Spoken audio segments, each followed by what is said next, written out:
YouTube, before we start this video, do not copyright this video. It is under fair use and it is highly edited. Anyway, guys, that's all I had to say about that. Let's get into the video. So, Bojack Unbound. You know, the 90s. A time of men. A time of grit. A time of action. A time where Dragon Ball wasn't so goddamn shiny. A time where you could feel the impact of the blows and see the passion within the anime. And this movie is the epitome of metal. This movie is Bojack Unbound. And we're going to get right into this review. So you know what? I ain't finna lie to you, bro. First and foremost, this animation was beautiful. Like, I'm gonna be real, this is peak Dragon Ball to me. Like, if Dragon Ball can keep the retro style somehow, in some way, shape, or form, please bring it back. They almost brought it back in Broly, but it had a slick modernization to it, so I wasn't too mad at it.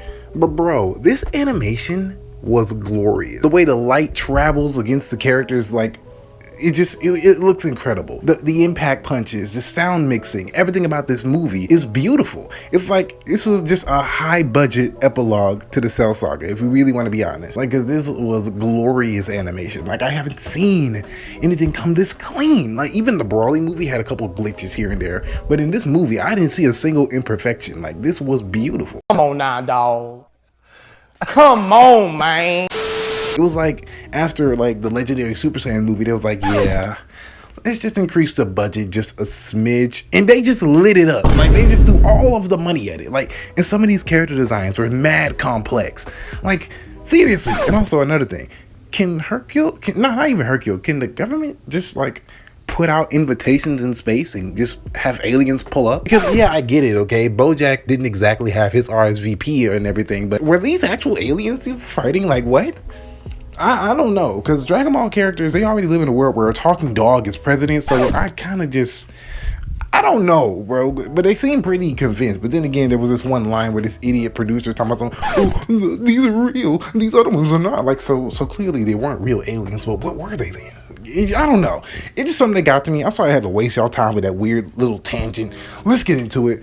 So Krillin, everyone else, you know, the whole squad is here essentially. And also, correct me if I'm wrong, but didn't Chi-Chi have like a baby Goten in this, or is that like some type of Mandela effect that only I'm experiencing? Because I could have sworn there was a baby Goten in some version of this movie. Or am I tripping? Let me know if I'm bugging, guys. In the comments, please let me know. But yeah, this movie, incredible. Like, bruh, when they got to like really get into the fighting, bro, they really showed the animators put their foot into this, bro. The choreography was incredible, but I'm just looking like, bruh, Trunks, you use Super Saiyan against Tien, but you couldn't use it against Toku. I think that's his name. I don't know. I think I did a Bojack video way back when on my channel. I probably gave some detail on what these things are, but it's just like irritating. Like, what are these people? Like, because they have very similar physiology to Saiyans, but I know they ain't Saiyans, clearly, because they was rocking the discount Super Saiyan God hair before it was cool. Like, bruh, like, Trunks really went in, bro. And I know Bojack was salty too. He was like, bro, damn, we can't make our full interest with like less guys. Like, goddamn. But I ain't finna lie to you, bro. Everyone was just competing with each other with who had the best interests. My money is still on Bojack because the way he came out of the silhouettes in the smoke, it was glorious. I mean, Piccolo, he's mid. But Vegeta, it's really just between Vegeta and Bojack on who had the best interests. Vegeta came out like a straight up goon, damn near a villain. I'm looking like, bro, Vegeta, you could have just slick killed that little gremlin bastard by cutting off his head Goldo style. Like, I don't know what you were waiting on. You had a perfect opportunity.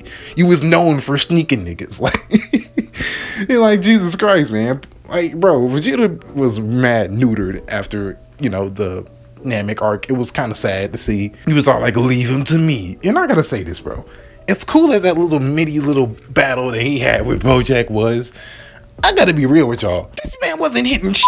Like, like, bro, Bojack and Vegeta had this little spat or whatever, and they were just blasting and spamming ki and wasting energy, mind you. Like, bruh, they were just blasting buildings. None of their ki blasts made contact. It was so irritating. And Vegeta came in and basically did the same amount of effectiveness as fucking Trunks. But at least Bojack blessed him with a transformation. You know, he wasn't trying to pretend like, you know, he was 100% ass compared to him. But come on, bro. They wanted the whole Vegeta again. Like, bro, this was embarrassing. He always getting his ass whooped, bro. And Vegeta's like my favorite character, bro. Next to Goku, of course. Never could replace the LG. But I'm just like, bruh, how in the hell did you barely do better than your own son? Like, bro, come on. And you had an extra time in the time chamber, you know, before this when you had to fight Cell. So I don't want to hear no excuses. You should have at least been on Goku's level at this point. But maybe I'll give him the benefit of the doubt and say maybe he wasn't training or whatever. But I'm doing that with a grain of salt here. I'm not trying to give him an excuse, but if I had to, that's the one I was going with. So then we get to the real shit. You know, they start jumping, as they do. And I just gotta say this. How did Trunks know who Bojack was? Because I don't want to hear nothing about, oh, he was listening in. He was unconscious and laid out right along with Krillin. So how did you know who Bojack was? Did this same event happen in the future but differently? Like, what was the vibe here? What was the vibe? Like, he knew him like he knew him extensively. He's talking about the Bojack, you will not destroy this planet or some bullshit. You know, the standard hero preach speech. So yeah, that was a great display of nepotism at its finest. So with Trunks and Vegeta out of commission and Piccolo, honestly, Piccolo, why do you even bother anymore? Like, the most you do is just look cool now. Like, I know you having a movie coming out, but no, you're gonna get folded most likely, as always. Same with Vegeta, get folded. But bruh, you made this clean Batman style entrance and you get smoked easily. But then again, you asked for it. You went after Bojack straightforward. We take the henchmen on. Piccolo, you're not Goku. You take on the grunts. Vegeta and Goku take on the big guns. We know this. This is how it works. Every time you try to fight the main villain, you get slumped. And he got slumped expeditiously. Like, it wasn't even funny. Like, he had one good kick and he ate it. Like, it wasn't even, like, it wasn't nothing, bro. But then, of course, we all know what happened at the end. At the end of the day, Goku got the last laugh. Every time I watch these older Dragon Ball movies, I realize how much they rely on Goku. like, bro, when I'm telling you, bro, they did the same thing in Broly's Second Coming, and I was just like, bro, why?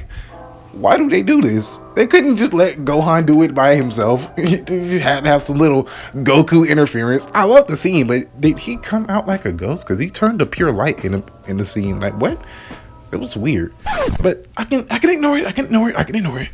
So yeah, all in all, bro, if I had to rank this movie, I'm hella biased. Dragon Ball is like my favorite anime, so yeah, get mad at me if you want to, but this is a 10 out of 10. Like, even if I was to put aside the very cookie cutter Dragon Ball plot, bruh, this animation is literally a work of art. Like, you can literally watch this movie strictly for the animation and you will be thoroughly entertained.